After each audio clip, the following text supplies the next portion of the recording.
ಕಾರ್ಕಳದ ಮಾಜಿ ಶಾಸಕ ಗೋಪಾಲ ಭಂಡಾರ ಪುತ್ರ ಆತ್ಮಹತ್ಯೆ. ಸುದೀಪ್ ಭಂಡಾರಿ 48 ವರ್ಷದ ಮೃತ ದುರ್ದೈವಿ ಆತ್ಮಹತ್ಯೆಗೆ ಶರಣಾಗಿದ್ದಾರೆ. ಕಾರ್ಕಳದ ಮಾಜಿ ಶಾಸಕ ಗೋಪಾಲ್ ಭಂಡಾರ ಪುತ್ರ ಆತ್ಮಹತ್ಯೆ. ಸುದೀಪ್ ಭಂಡಾರಿ 48 ವರ್ಷದ ಪ್ರಾಯದ ವ್ಯಕ್ತಿ ಆತ್ಮಹತ್ಯೆಗೆ ಶರಣಾಗಿರುವಂತಹದ್ದು. ಹೆಬ್ರಿ ತಾಲೂಕು ನಿವಾಸಿಯಾಗಿರುವ ಸುದೀಪ್ ಭಂಡಾರಿ ಸೋಮವಾರ ರಾತ್ರಿ ಆತ್ಮಹತ್ಯೆ ಮಾಡಿಕೊಂಡರು. ಬ್ರಹ್ಮಾವರ ಸಮೀಪದ ಬಾರ್ಕೂರು ಬಳಿ ನಡೆದಿರ್ತಕ್ಕಂತಹ ಘಟನೆ ಇದು.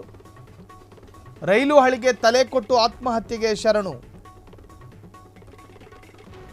ಸುದೀಪ್ ಭಂಡಾರಿ ಹೆಬ್ರಿಯಲ್ಲಿ ವೈನ್ ಶಾಪ್ ನಡೆಸ್ತಾ ಇದ್ರು. ತಕ್ಕ ಮಟ್ಟಗಿನ ವ್ಯಾಪಾರವೂ ಇತ್ತು. ಅತ್ಯಂತ ಸರಳ ವ್ಯಕ್ತಿತ್ವ ಹೊಂದಿದ್ದ ಸುದೀಪ್ ಏಕಾಏಕಿ ಆತ್ಮಹತ್ಯೆಗೆ ಶರಣಾಗಿರೋದು ನಿಜಕ್ಕೂ ಚರ್ಚೆಗೆ ಕಾರಣವಾಗಿದೆ. ಸುದೀಪ್ ಆತ್ಮಹತ್ಯೆಗೆ ಕಾರಣ ಇನ್ನೂ ಕೂಡ ನಿಖರ ಕಾರಣ ತಿಳಿದು ಬಂದಿಲ್ಲ. ಆರ್ಥಿಕ ಮುಗ್ಗಟ್ಟಿನಿಂದ ಆತ್ಮಹತ್ಯೆ ಮಾಡಿಕೊಂಡಿರುವ ಸಾಧ್ಯತೆಯ ಬಗ್ಗೆ ಒಂದಷ್ಟು ಚರ್ಚೆಗಳಾಗ್ತಿದೆ. ಬ್ರಹ್ಮಾವರ ಠಾಣೆಯಲ್ಲಿ ಪ್ರಕರಣ ಈಗಾಗಲೇ ದಾಖಲಾಗಿದೆ.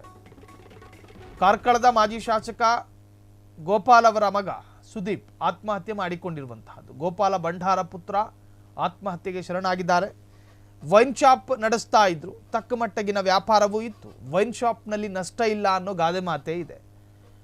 ಹಾಗಾಗಿ ಇವರ ಆತ್ಮಹತ್ಯೆಗೆ ಕಾರಣ ಏನಾಗಿರಬಹುದು ತನಿಖೆಗಳಾಗ್ತಾ ಇದೆ. ಇನ್ನೂ ಕೂಡ ನಿಖರ ಕಾರಣ ತಿಳಿದು ಬಂದಿಲ್ಲ, ಅಧಿಕೃತವಲ್ಲ. ಸುದೀಪ್ ಭಂಡಾರಿ ಶಾಸಕರ ಮಗ, ಮಾಜಿ ಶಾಸಕರ ಮಗ.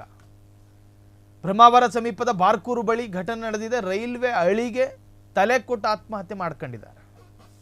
ಸುದೀಪ್ ಭಂಡಾರಿ ಹೆಬ್ರಿಯಲ್ಲಿ ವೈನ್ ಶಾಪ್ ಅನ್ನು ನಡೆಸ್ತಾ ಇದ್ರು. ಅತ್ಯಂತ ಸರಳ ವ್ಯಕ್ತಿತ್ವ ಹೊಂದಿದ್ದ ಸುದೀಪ್. ಆದರೆ ಸುದೀಪ್ ಆತ್ಮಹತ್ಯೆಗೆ ಕಾರಣ ತಿಳಿದು ಬಂದಿಲ್ಲ. ಆರ್ಥಿಕ ಫಿನಾನ್ಷಿಯಲ್ ಕ್ರೈಸಿಸ್ ಅವರ ಆತ್ಮಹತ್ಯೆಗೆ ಕಾರಣವಾಯಿತು. ಬ್ರಹ್ಮಾವರ ಠಾಣೆಯಲ್ಲಿ ಪ್ರಕರಣ ದಾಖಲಾಗಿದೆ. ಪೊಲೀಸರು ಈಗ ಪ್ರಾಥಮಿಕವಾದಂಥ ತನಿಖೆಯನ್ನು ಮಾಡ್ತಿದ್ದಾರೆ. ಅವರ ಅತ್ಯಾಪ್ತರ ಮತ್ತು ಕುಟುಂಬ ಸದಸ್ಯರ ವಿಚಾರಣೆಯೂ ಕೂಡ ನಡೆಯುತ್ತೆ. ಅವರ ಫೋನನ್ನು ವಶಪಡಿಸಿಕೊಳ್ಳಲಾಗುತ್ತೆ. ಕಟ್ಟಕಡೆಯ ಕರೆಯನ್ನು ಕೂಡ ಟ್ರೇಸ್ ಮಾಡಲಾಗುತ್ತೆ. ಯಾರ ಜೊತೆ ಅಂತಿಮವಾಗಿ ಮಾತನಾಡಿದ್ರು, ಮಾನಸಿಕ ಖಿನ್ನತೆಗೆ ಒಳಗಾಗಿದ್ರ, ದೈಹಿಕವಾದ ಖಿನ್ನತೆಗೆ ಒಳಗಾಗಿದ್ರ, ಅವರ ಆರೋಗ್ಯ ಸಮಸ್ಯೆಗಳು ಹೇಗಿತ್ತು, ಅವರ ಆರೋಗ್ಯದ ಸ್ಥಿತಿಗತಿಗಳು, ಇವೆಲ್ಲ ಕೌಟುಂಬಿಕ ಕಲಹಗಳಾಗಿರೋದ್ರ ಬಗ್ಗೆ ಈ ಹಿಂದೆ ಏನಾದರೂ ಪ್ರಕರಣ ದಾಖಲಾಗಿತ್ತಾ, ಹೆಂಡತಿ ಮಕ್ಕಳ ಜೊತೆ ಹೆಂಗಿದ್ರು, ಈ ಎಲ್ಲ ವ್ಯವಹಾರ, ವಹಿವಾಟು, ದಾಂಪತ್ಯ ಜೀವನ ಎಲ್ಲವನ್ನೂ ಕೂಡ ತನಿಖೆಗೆ ಒಳಪಡಿಸಲಾಗುತ್ತೆ. ಕ್ಷಣ ಕ್ಷಣದ ಸುದ್ದಿಗಳಿಗಾಗಿ ಫ್ರೀಡಂ ಟಿವಿ ಸಬ್ಸ್ಕ್ರೈಬ್ ಮಾಡಿ, ಲೈಕ್ ಮಾಡಿ ಹಾಗೂ ಫಾಲೋ ಮಾಡಿ. ಹೊಸ ಸುದ್ದಿಗಳ ನೋಟಿಫಿಕೇಶನ್ಗಾಗಿ ಬೆಲ್ ಐಕಾನ್ ಮೇಲೆ ಕ್ಲಿಕ್ ಮಾಡಿ.